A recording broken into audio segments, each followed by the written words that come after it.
And we're pleased to say we've got Gary Moore on the other line. Good evening, Gary. Good evening. Good evening. Thanks for joining us. Obviously, we wanted to talk to you about Sire de Grugy and how the horse is, and are you looking forward to Saturday? Yeah, very much looking forward to it. Nice side, still just a 7 runners now. And obviously, you go the extra furlong. Summersby there was quite close to you last time. Do you feel that's the danger, or do you think that are you fairly confident? No, I'm fairly confident, but I do fear Summersby as being probably the biggest danger in the field. You know, or one of the biggest dangers anyway. You know, he was probably finishing slightly stronger than what we were.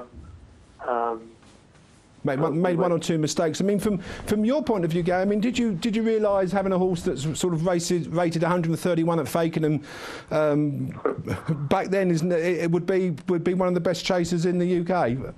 I'd be lying if I said yes. I would be perfectly honest with you. You know, no, I didn't. No, I never thought he'd be the second top rated 2-miler in the country. You know. Yeah. Do you think the gloss was slightly taken off the last victory? I mean, presumably you would have liked to have seen a fit Sprinter Sacre in that race, because obviously you wanted to take him on that day. Yeah, I mean, the reason I took him on that day was because I'd heard so many ifs, buts and maybes about the horse that I felt that if I was ever going to take him on, I had to take him on, plus the fact it was a level track, which and Kempton, I think, is probably where he won his best hurdle race when he won a Dovecot round there. You know, I thought the best place to take him on would be round there, and that's why I did have a go at him. You know, and it just worked out better than I thought. It saved him having a harder race than he needed to have. And he's in the front a little bit too long there. You've got another entry on Saturday as well. Let's not forget, you might have a quick double in the space of 20 minutes. You've got Vino Griego running at Haydock. Are you worried slightly about the conditions there? Because it's going to be very heavy, isn't it? I'm not worried. The conditions don't worry me at all. No, I think, you know, carrying top weight in a good race is the thing that worries me most, to be quite honest. I mean, he hasn't got to give that much weight away because it's a squeezed handicap, you know. But it's still a big ask for a horse, you know, that, OK, he won very well there last time, at Sandown last time. And I think the track will suit him, and the ground won't be a problem to him. But he has got to give, like the Minack and Harry Topper, he's got to give him weight this time, where last time he was getting weight from him. So, you know, it's not, it's no penalty kick. OK. I think I'd just like to say to Gary that I thought it reflects very great credit on his organisation in running Sire de Grugy at Kempton the other day. Very great credit, and I also think it's a hell of a shame when people describe that he won the race in spite of Sprinter Sacre, because I think, you know, this Sire de Grugy is an exceptional horse. There's no reason to assume that Sprinter Sacre will continue in the great vein of form of last year. We've seen it before in horses like Mastermind and whatever over the same sort of trip. It's not impossible to imagine that Sprinter Sacre won't produce anything like the same performances in the future as he has done in the past. And I just wanted to congratulate Gary for entering his horse in the race and making such a grand job of it. I'm sure Gary will be really happy about that. And we're going to go quickly to Tom. He's got maybe one or two questions for you, Gary, very quickly. Jeff wasn't so happy on the day, actually, Gary. We all had a few quid in it, and I saw him at the end at Kempton. He wasn't smiling then. But I've got a question from Adam Tucker for you, if that's right, Gary. And he's just asked about whether there's been a setback to Ubak or Ubak. When will we see him next? You won't see Ubak till October. OK. Yeah, he did meet with a setback, like a lot of horses who probably went to Punchestown. Sprinter Sacre hasn't got over it yet.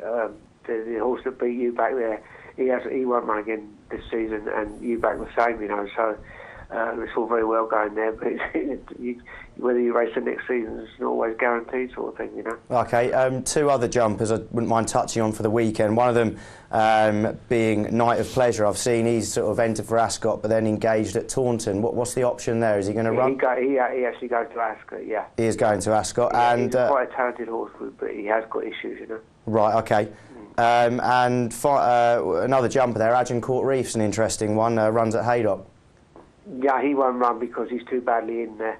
Right, OK. It's a straight novice, and he's meeting horses. He's rated 117. He's meeting horses where at level weights, which he should be getting like 7, 8, and 10 pounds from. So he's badly enough handicapped as it is, so I save him for a handicap, you know. All right, brilliant. And a few on the flat that interest me there.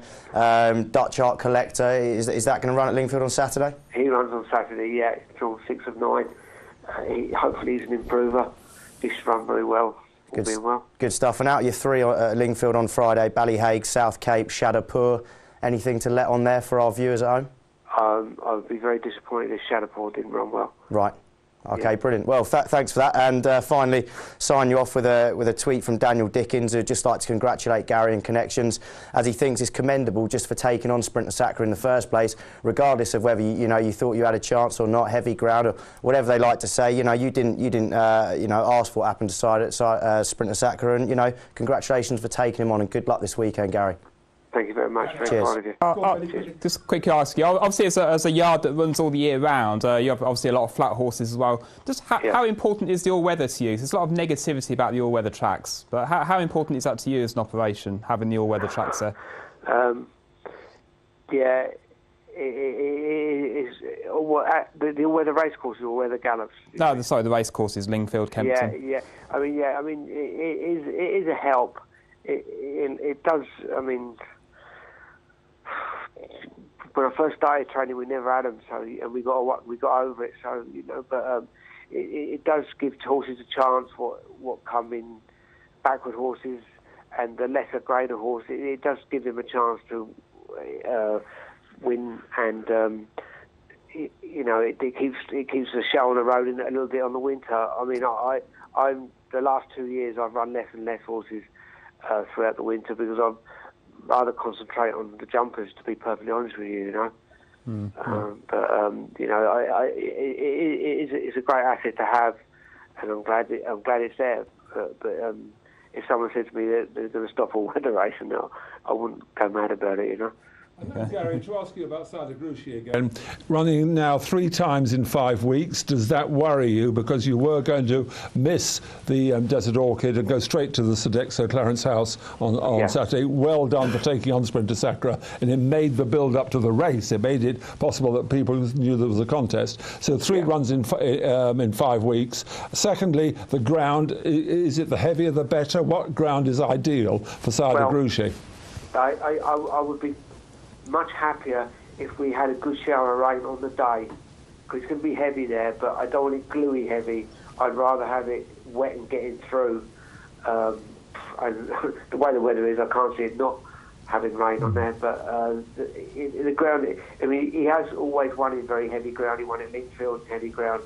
He won the Dovecot in heavy ground, over hurdles, and he also won his first time out in Chepstow this year in quite soft ground. So, I always thought he was a heavy ground horse, but as horses get older, they tend to go one way or the other, and he's just slightly probably wouldn't want it to, so it's too hard a work for him, And 3 runs in 5 weeks. Yeah, it was of a slight. It would always be of a slight concern, but the horse I brought him in early in the season. He had a great build-up. He has got a good constitution. If I was to be perfectly honest with you, I think he's going into this race better than what he went into the Desert Orchid. Right, and finally, Gary, if all goes well on Saturday, win or runs a big race, is his next race going to be the Bet Victor Champion Chase at Cheltenham? It has to be, yeah, because it's a lot of money, and with all the rumours going around about Sprinter Sacra, without him in the race, then we're all much of a muchness, aren't we, So he is the second top highest rated 2-miler in the country, so, I'd be silly not to, and it is a hell of a lot of money. He's a clear 4-1 second favourite and it's 10-1 bar the 2. So yeah, that's right. Yeah. Okay. All right. Well, Gary, thank you very much for taking time out this evening. The best of fortune, I should say, on Saturday. Let's hope whatever happens, the horses come back safe and sound, and you have a very good weekend. Thank you very much. Thanks very much indeed, Gary.